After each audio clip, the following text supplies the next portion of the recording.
pessoal, sejam muito bem-vindos, bem-vindas a mais uma live aqui no canal. Hoje nós vamos conversar sobre o terceiro erro fatal de um neuropsicólogo. Bom, para quem não me conhece, meu nome é Kátia Peck Bartoli, eu sou psicóloga, especialista em avaliação psicológica e neuropsicológica. E o meu foco aqui na internet é auxiliar psicólogos a alavancar a sua carreira com o conhecimento da neuropsicologia. Então, vamos primeiro explicar o que seria esse erro fatal.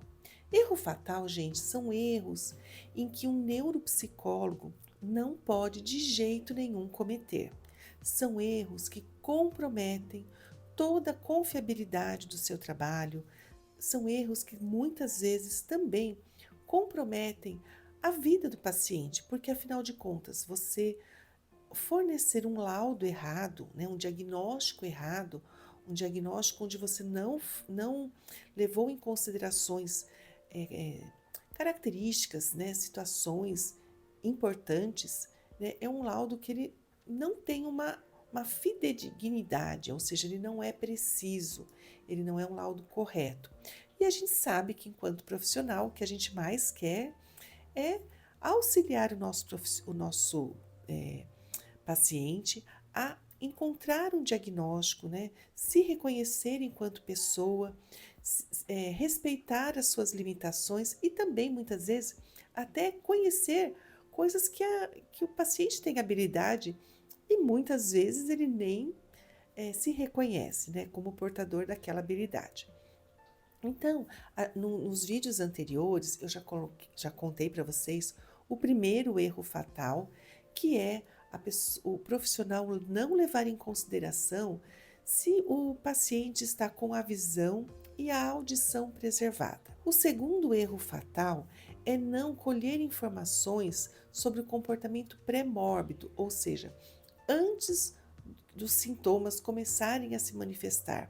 Aí a gente conversou também sobre a importância da gente fazer uma avaliação longitudinal, ou seja, onde a gente colhe informações sobre o histórico de vida do paciente, também colher informações transversais, ou seja, como está o momento atual, o paciente, quais são as queixas que ele vem apresentando no momento presente. Falamos também sobre a questão da frequência e da intensidade dos sintomas, né? Sem um prejuízo na frequência, na intensidade, ou seja, se for uma coisa leve, esporádica, a gente não pode fechar o diagnóstico. Então, é importante a gente levar em consideração essas questões. E o terceiro erro fatal é o que eu vim contar para vocês hoje, que é a gente não levar em consideração a dinâmica familiar em que o nosso paciente está inserido. E aí você deve estar pensando assim, mas Kátia, por que isso é tão importante? Gente, nós somos seres sociáveis, a gente está inserido numa cultura, a gente está inserido numa família, numa sociedade, e a gente precisa levar em consideração essas questões, tá? Quando eu falo que é importante a gente investigar assim, a dinâmica familiar, eu vou dar um exemplo para ficar mais claro. Muitas vezes a pessoa que vem com uma queixa cognitiva, por exemplo, digamos que a pessoa vem com uma queixa de déficit de atenção. E aí a gente começa a investigar e a gente vê que um momento a pessoa apresenta uma dificuldade de atenção, em outros momentos não apresenta. E aí você fica pensando, bom, será que essa pessoa tem realmente um prejuízo atencional? E aí a gente começa a levantar hipóteses que pode ser que essa função esteja sendo prejudicada por questões ambientais, que podem estar relacionadas ou não ao ambiente em que a pessoa vive, que pode ser uma dinâmica familiar, pode ser uma questão também relacionada ao ambiente acadêmico, né? Questões relacionadas à escola. Então, por exemplo, o nosso paciente ele pode apresentar déficits atencionais que estão indiretamente ligados a questões do ambiente. Então, um ambiente onde tem muita cobrança, né? Um ambiente muito rígido, com regras muito pré-estabelecidas. É muito comum, né, isso acontecer com pessoas com mais idades, né? Eu falo que antigamente as famílias elas eram uma educação mais rígida. Então eu me lembro que muitas pessoas que eu atendia logo no começo da minha carreira, eles falavam assim: Kátia, os meus pais ficavam muito bravos quando eu tirava uma nota baixa. Era um caos na minha família, né? Então existia aquela cobrança de nota, de postura, né? Antigamente, não sei se as pessoas mais jovens sabem, mas antigamente os mais velhos tinham que levantar na hora que chegava o diretor na sala de aula.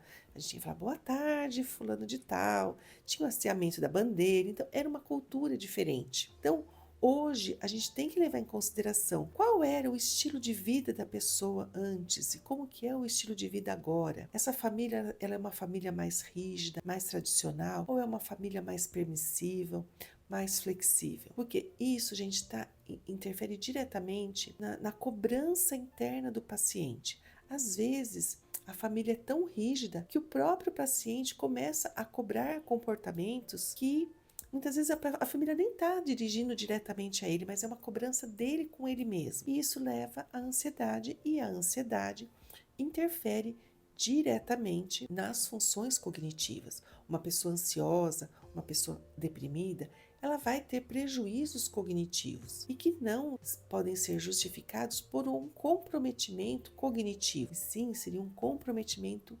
emocional. Vou dar um exemplo para vocês. Há um tempo atrás eu atendi uma pessoa que não conseguia ir para a escola. Ela não conseguia ir para a escola, já fazia meses que não frequentava o ambiente escolar.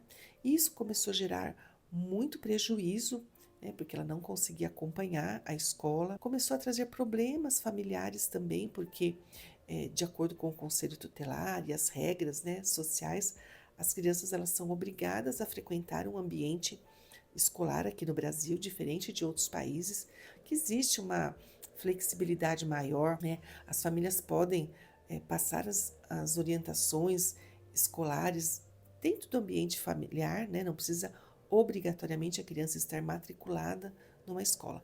No entanto, no Brasil, existe essa lei que obriga as crianças a frequentarem uma escola.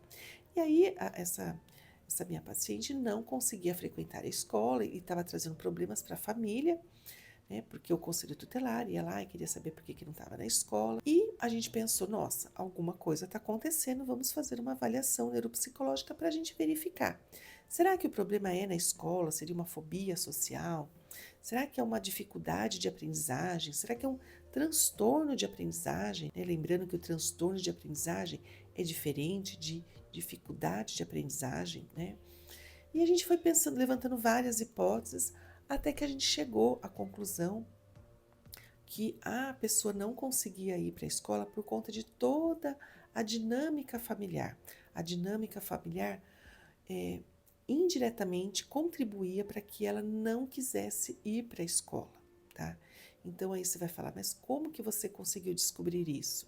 Hoje em dia a gente tem instrumentos que conseguem verificar como que é o relacionamento parental, né? Como que é o relacionamento dos pais, né? Do pai com o filho, da mãe com o pai. Então, são inventários de estilos parentais. Eu falo que isso é muito interessante a gente estar utilizando para que a gente consiga verificar como os pais se veem enquanto pais e como os filhos conseguem enxergar os pais. Então, a gente cruza essas informações e vê que muitas vezes as informações são divergentes, né? Às vezes os pais se acham muito flexíveis e os filhos veem esses pais como pessoas muito rígidas, né? Então, são recursos que a gente pode utilizar na investigação, na avaliação neuropsicológica, para auxiliar essa família na condução do caso, né? Eu falo, gente, que hoje a ansiedade eu falo que é o mal do século, né? Hoje em dia é muito comum tanto os adultos terem ansiedade como as crianças também, os adolescentes. Então é uma coisa assim que é mais comum as pessoas terem ansiedade do que não terem, né? No entanto, traz um sofrimento. né? E o neuropsicólogo, ele não pode se limitar à avaliação dos aspectos cognitivos. Ele precisa, sim, lançar recursos, lançar um olhar para essas questões emocionais. Ansiedade e depressão interferem diretamente no desempenho cognitivo, no desempenho acadêmico e também no desempenho profissional, né? Muitas vezes a pessoa não consegue sair de casa, né? E causa um prejuízo funcional. Então, gente, nós, enquanto neuropsicólogos, quando eu falo das questões do erro fatal, a gente tem que investigar como que está essa família. Outra coisa muito comum da gente verificar no consultório são pais separados. E essa dinâmica familiar muitas vezes interfere também no desenvolvimento da criança. Às vezes a criança passa um final de semana com o pai, outro final de semana com outro pai, é, e aí muda totalmente a rotina. Isso com certeza interfere no desempenho escolar da criança. Às vezes o pai cobra muito um, um desempenho superior na escola, às vezes a mãe já não cobra tanto, ou vice-versa. Então, como que são esses pais? Como é essa relação? Tá? Isso a gente tem que, com certeza, investigar. Outro detalhe, gente, muito importante, é a gente investigar questões relacionadas à alienação parental. Alienação parental é quando um pai ele critica o outro pai para o filho. O outro, né, vamos supor, um pai critica a mãe para o filho ou a mãe critica o pai para o filho. Então, se vocês verificarem pessoas que vivem essa situação, elas com certeza elas têm um sofrimento muito intenso. Por quê? Porque diferente de um pai com relação a uma mãe, é um tipo de relação, é um casal. Então ele é o marido, ele é o ex-marido, ele é a ex-esposa, mas não existe ex-pai, ex-mãe, né? Então, muitas vezes a gente tem que investigar como que é essa relação de pais separados. Será que o pai fica criticando a mãe para a criança? Será que a mãe fica criticando o pai? E isso com certeza traz muitos prejuízos, tá? Então, neuropsicólogo, fique atento à dinâmica familiar. Outra coisa também que é importante a gente investigar é assim: como será que que aquele indivíduo é visto na família? Será que ele é visto como problemático, né? Às vezes a família coloca um rótulo no paciente. Ah, ele é problemático. Ah, ele é esquisito. E a criança, é, ela não tem condições suficientes para ir contra esse rótulo. Na maioria das vezes a pessoa começa a acreditar, né? Ah, eu sou exatamente o que eles falam, né? Então a criança não tem recursos suficientes para ir contra aquele rótulo. Então, com certeza também o rótulo interfere no desempenho da pessoa como um todo. Então, é importante a gente verificar como essa criança é vista pela família, como que ela é vista pela sociedade, pela sala de aula em que ela está estudando, né? Verificar não só a questão do ambiente familiar, da dinâmica familiar, mas também em outros ambientes, como que ela é, como que ela se comporta, como que é as atitudes dos amigos com relação a ela, né? Então, são características que nós, enquanto neuropsicólogos, não podemos deixar de investigar. Bom, eu acredito, gente, que são dicas básicas, são dicas fundamentais que nos auxiliam a fornecer um laudo mais fidedigno, mais preciso, mais correto. Então, toda vez que vocês forem atender uma pessoa, não se esqueçam de avaliar questões básicas para não cometer erros fatais no seu diagnóstico. Então, aqui hoje nós falamos sobre o terceiro erro fatal de um neuropsicólogo, que é não investigar questões relacionadas à dinâmica familiar, ao meio social em que essa criança, esse adulto, esse idoso está inserido. Bom, se você gostou desses assuntos, se você achou que essas informações contribuíram para o seu crescimento profissional, se foi algo relevante, já curte esse vídeo, compartilha com suas amigas neuropsicólogas, neuropsicopedagogas, né? E para você ficar sempre por dentro desses assuntos, já ativa o sininho para você ir acompanhando os nossos vídeos, as nossas lives e você se ficar sempre bem informado. Bom, um abraço e até mais. Tchau, tchau.